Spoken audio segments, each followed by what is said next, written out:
ये कहानी ऐसी नन्स के ऊपर आधारित है जो गूंगे बहरे लोगों का फायदा उठा के उनके साथ गपागप करती है। आगे वो कितने लोगों का फायदा उठा के उनके साथ क्या क्या करती है वो हम आज की इस एक्सप्लेनेशन में देखने वाले हैं। आज मैं जिस मूवी को एक्सप्लेन करने वाला हूँ इस मूवी का नाम है वर्जिन टेरिटरी और ये मूवी 2007 में रिलीज हुई थी। मूवी के स्टार्टिंग सीन में हम एक चर्च में एक पेंटर को पेंटिंग करते हुए देखते हैं, जहाँ वो आदमी बताता है कि उसे यहाँ पेंटिंग करने के पैसे नहीं मिलते और इन्हीं पैसों को लेने के लिए वो आदमी चर्च के पादरी के पास जाता है, जहाँ जाने के बाद उस आदमी को पता चलता है कि प्लेग नाम की बीमारी की वजह से वहाँ की पादरी की मौत हो गई है, जिसे देखने के बाद उसे बहुत तेज झटका लगता है क्योंकि अब उसे ये बात कंफर्म हो चुकी थी कि अब उसे पैसे देने वाला कोई नहीं है। तभी वो आदमी साइड में पादरी की ड्रेस देखता है और वो डिसाइड करता है कि अब वो पादरी बनेगा क्योंकि पादरी को उसके काम के ज्यादा पैसे मिलते हैं। अगली सीन में हम एक लोरेंजो नाम के आदमी को भागते हुए देखते हैं, जिसके पीछे जर्विनो नाम का एक आदमी पड़ा हुआ था क्योंकि लोरेंजो ने उसे जुए में हरा दिया था। लेकिन किसी तरह लोरेंजो वहाँ से भागने में कामयाब हो जाता है, लेकिन जर्मिनो अपने आदमियों को ऑर्डर देता है कि मुझे किसी भी हालत में लोरेंजो की लाश चाहिए। दूसरी तरफ हम देखते हैं कि लोरेंजो के दोस्त उसे भागने में उसकी मदद कर रहे हैं और वो लोग मिलकर उसे एक घोड़ा दे देते हैं। उसके बाद अगली सीन में हम रानी पेम्पिनिया को देखते हैं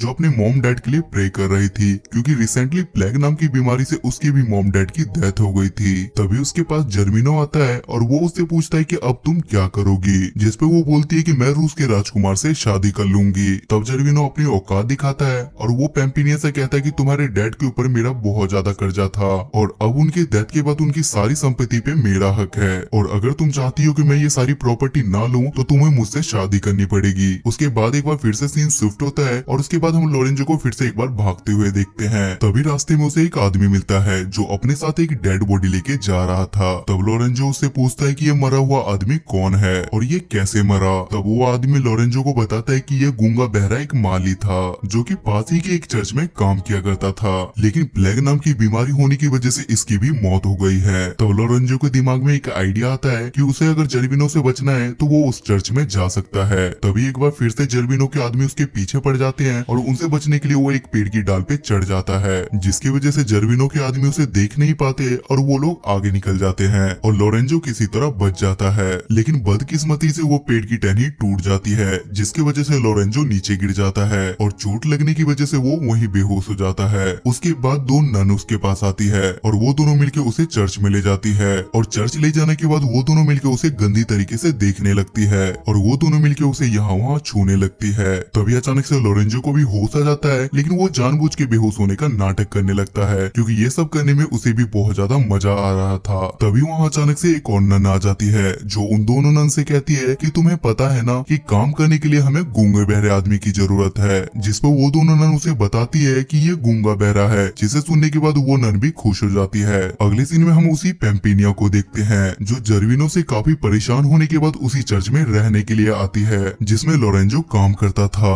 उसके बाद दोनों नन मिलकर पेम्पिनिया को तैयार कर रहे थे, लेकिन तभी पेम्पिनिया की नजर लोरेंजो पे जाती है जिसपे वो दोनों नन से पूछती है कि ये बंदा कौन है। तब वो दोनों नन उसे बताती है कि ये यहाँ का माली है और वो बोल और सुन नहीं सकता। तभी अचानक से लोरेंजो के पास एक नन जाती है और वो उसे जंगल में ले जाके उसके साथ मंगल करने लगती है, लेकिन ये सब कुछ पेम्पिनिया भी देख रही थी और ये देखने के बाद उसे बहुत ज्यादा गुस्सा आता है क्योंकि पेम्पिनिया को कहीं न कहीं लोरेंजो से प्यार हो गया था। दूसरी तरफ रूस का राजकुमार भी अब पेम्पिनिया के घर पहुंच चुका था जहां उसे जर्विनो मिलता है और वो उसे बोलता है कि अबे चूतिया निकल यहाँ से क्योंकि अब पेम्पिनिया मुझसे शादी करेगी। ये सुनने के बाद राजकुमार वहाँ से उदास होके जाने लगता है, पर रास्ते में उसे एक आदमी मिलता है जो उसे बताता है कि जर्विनो से परेशान होकर पेम्पिनिया यहाँ से भाग गई है और वो दूसरे शहर के चर्च में तुम्हारा इंतजार कर रही है। ये सुनने के बाद राजकुमार पेम्पिनिया को ढूंढने के लिए वहाँ से निकल जाता है। दूसरी तरफ लोरेंजो के पास दो अनजान नन आती है और वो लोरेंजो के पास जाके उसके साथ गपागप करने लगती है। पेम्पिनिया अब अंदर से बहुत ज्यादा टूटने लगी थी क्योंकि वो चाहती थी कि लोरेंजो के साथ कोई गपागप ना करे, जिसकी वजह से वो लोरेंजो पे नजर रखने लगती है। लेकिन एक दिन वो लोरेंजो को गलती से गाना गाते हुए सुन लेती है, जिसकी वजह से पेम्पिनिया एक प्लान बनाती है और वो एक दिन लोरेंजो के पास जाके उसकी आंखों पे पट्टी बांध के उसे किस करने के लिए बोलती है, जिसके बाद पेम्पिनिया उससे बोलती है कि मैं तुमसे प्यार करती हूँ और मैं तुमसे शादी भी करना चाहती हूँ। लेकिन आंख ढका होने की वजह से लोरेंजो उसे पहचान नहीं पाता, जिसके बाद पेम्पिनिया वहाँ से चली जाती है। लेकिन चर्च से वापस जाने से पहले पेम्पिनिया एक नन को बता देती है कि लोरेंजो गूंगा बहरा नहीं है बल्कि वो गूंगा बहरा होने का नाटक कर रहा है और मैंने उसे गाना लगाते हुए देखा था। जब नन को इस बात के बारे में पता चलता है तो वो लोरेंजो को काम से निकाल देती है, जिसकी वजह से लोरेंजो रोड पे आ जाता है और पेम्पिनिया को वहाँ से जाता हुआ देख के लोरेंजो उससे बोलता है कि मेरे पास कोई घर और रहने के लिए कोई जगह नहीं है और ना मेरे पास कोई नौकरी है जिसकी वजह से मैं अपना गुजारा कर सकूं। और वो पेम्पिनिया से रिक्वेस्ट करने लगता है, जिसके बाद पेम्पिनिया उसकी बात मान लेती है क्योंकि पेम्पिनिया भी वही चाहती थी और वो लोरेंजो को अपने साथ लेके वहाँ से चली जाती है। दूसरी तरफ रूस के राजकुमार को झरने में एक लड़की नहाती हुई दिखती है, जहाँ वो राजकुमार उस लड़की को बताता है कि मैं रूस का राजकुमार हूँ और मैं यहाँ अपनी पेम्पिनिया को ढूंढ रहा हूँ, जिसपे वो लड़की उससे झूठ बोलती है और वो उससे बोलती है कि मैं ही तुम्हारी पेम्पिनिया हूँ, जिसपे राजकुमार भी उसकी बातों पे यकीन कर लेता है क्योंकि इससे पहले उसने पेम्पिनिया को कभी नहीं देखा था। दूसरी तरफ पेम्पिनिया और लोरेंजो आपस में बात कर रहे थे, जहाँ लोरेंजो पेम्पिनिया को बताता है कि चर्च में मैं एक लड़की से प्यार करता हूँ और उस लड़की ने मेरी आंख पे पट्टी बांध के मुझे किस किया था और उसने मुझसे ये भी कहा था कि मैं तुमसे प्यार करती हूँ और मैं तुमसे शादी भी करना चाहती हूँ, लेकिन मैंने अभी तक उसकी शक्ल नहीं देखी। ये सुनने के बाद पेम्पिनिया भी काफी ज्यादा खुश हो जाती है क्योंकि वो समझ जाती है कि लोरेंजो भी उससे प्यार करता है, जिसपे पेम्पिनिया लोरेंजो से बोलती है कि अगर तुम मुझे किस करो तो तुम्हें वो लड़की मिल जाएगी। तभी लोरेंजो उसे किस करने वाला था, लेकिन तभी वहाँ अचानक से जर्विनो आ जाता है और वहाँ पे जर्विनो और लोरेंजो की लड़ाई होने लगती है, जिसमें लोरेंजो हार जाता है और जर्विनो लोरेंजो को काल कोठी में डाल देता है। अगली सीन में पेम्पिनिया जर्विनो से कहती है कि मैं तुमसे शादी करने के लिए तैयार हूँ,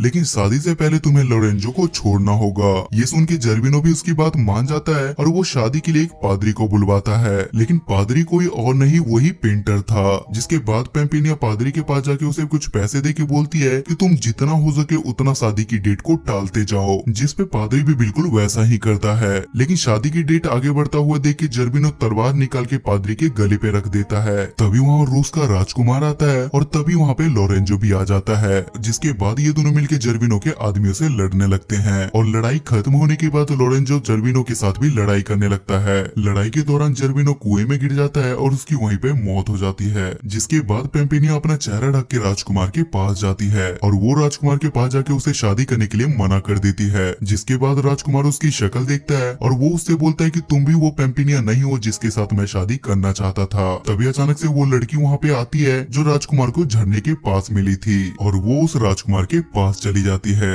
दूसरी तरफ लोरेंजो भी बोलता है कि मैं उसी लड़की से शादी करूंगा जिसने मुझे चर्च में किस किया था। जिसके बाद पेम्पिनिया लोरेंजो को किस करती है और लोरेंजो भी समझ जाता है कि पेम्पिनिया ही वो लड़की है जिससे वो प्यार करता है। जिसके बाद पादरी इन सब की शादी करा देता है और कुछ इसी तरीके से ये मूवी यहाँ पे खत्म हो जाती है। सो गाइज आई होप कि आपको आज की एक्सप्लेनेशन पसंद आई होगी और इस मूवी की IMDb रेटिंग है 4.8 स्टार्स आउट ऑफ 10 और इसे गूगल यूजर ने 77% लाइक किया है। अगर आपको एक्सप्लेनेशन पसंद आती है तो मेक श्योर आप मेरे चैनल को सब्सक्राइब करके बेल नोटिफिकेशन जरूर ऑन करना। तब तक के लिए स्टे सेफ, स्टे हेल्दी।